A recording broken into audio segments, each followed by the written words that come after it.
hindi ko na makita sa ano. Kaya dadelete ko siguro. Kaya ayan. Membership card. So, I want justice. Hi, I'm Rosalie Siberia. I am victim of Royal Membership card. So, I want justice.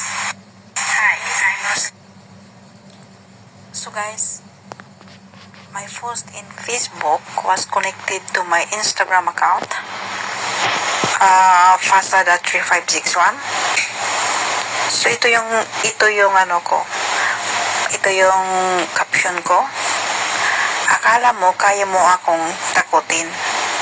Kampi ka sa kabalahibo mong demonyo.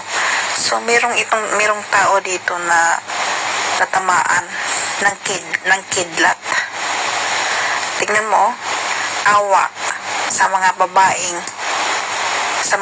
sa mundo. Ito pa. Ikaw ang pinaka-lowest at kaawa. Bakit ako pinaka-lowest at kaawa? I am here to share my experience from my awareness to others na para hindi sila mabiktima ng mga demonyo dito sa social media.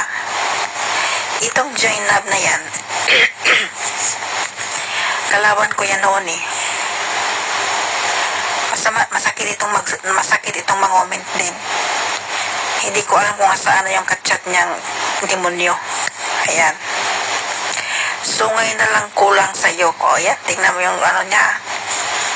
Nag-reply ako eh. Ikaw, kaya ako daw ang pinaka-lowest. So ngayon na lang ang kulang sa'yo. Kaya nang nireply ko. Oo talaga. So ngayon ang angel demons versus angel.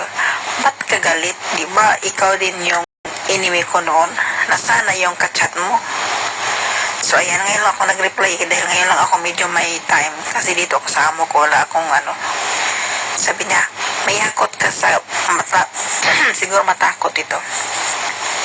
Matakot ka sa balahibo mong demonyo. Paano mo sabing demonyo? Ako ang biktima dito eh.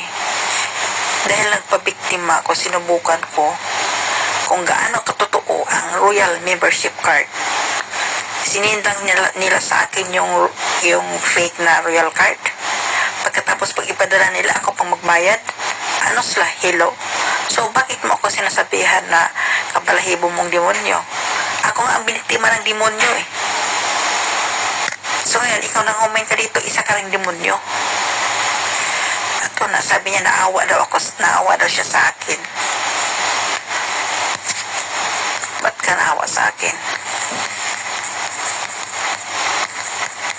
Ba't ka naawa sa akin?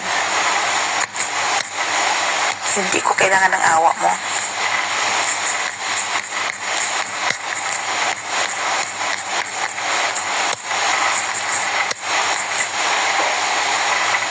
Ayan.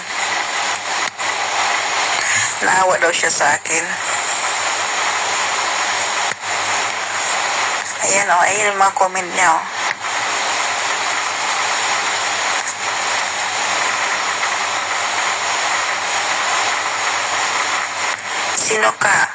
Sino ka na pala katakutan?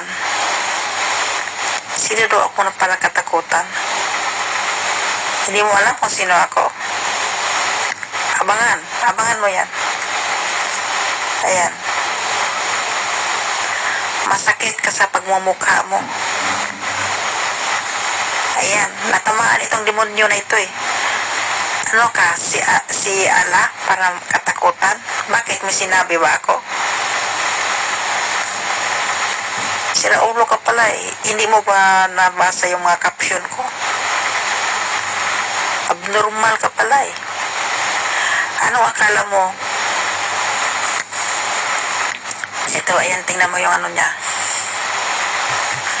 Isang babaeng walang delikadesa. Ba't mo nasabing wala akong delikadesa?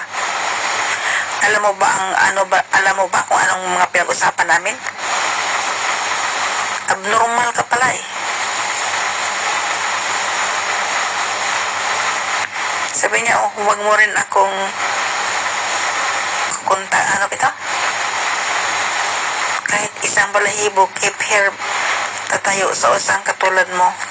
Wala akong pakialam sa'yo, hindi kita kilala, demonyo ka. Ito pa, nakakaawa ka.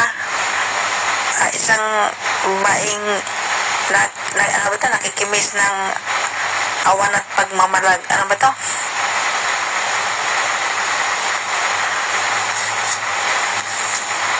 Bakit kagalit sa akin? Bakit kagalit sa akin? Tanong ko sa'yo, Jainab Muhammad, Datris 37. Tanong ko sa'yo, bakit kagalit sa akin? Dahil ba pinupost ko yung mga demonyo sa social media na nagpapanggap na sila si Prince Hamad Habibi? Pero sa totoo lang, si Prince Hamad Habibi ay hindi niya totoong pangalan yan. Yan ang ginagamit ng mga Nigeria at Pakistan. Abangan nyo yan, ha? Busy lang ako. Ipakita ko sa inyo kung sino o kung ano ang totoong pangalan ni Hamad Habibi. Okay? Yan. Mas demonyo ka, ang laki ng problema ko sa utak. Yun.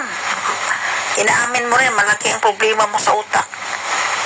Magsama kayo ng demonyo mong kalahi. Sino? Di pasa scammer sa'yo? Abnormal pala itong babaeng ito eh. Sarili mo. Sino makipag-stop sa followers mo? Siguro humina ang negosyo nito. Wala nang niniwala na taong para ma-scam nila. Sira ulo pala ito eh. Ayan. Sa Instagram ito, guys.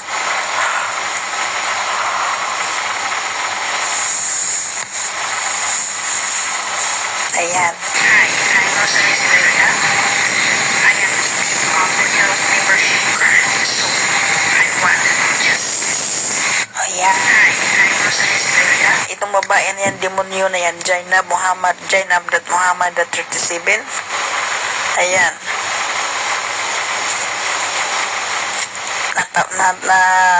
Talbugan siya sa mga sinasabi ko. Sira ulo pala itong babaeng ito eh. So, ayan. Good night.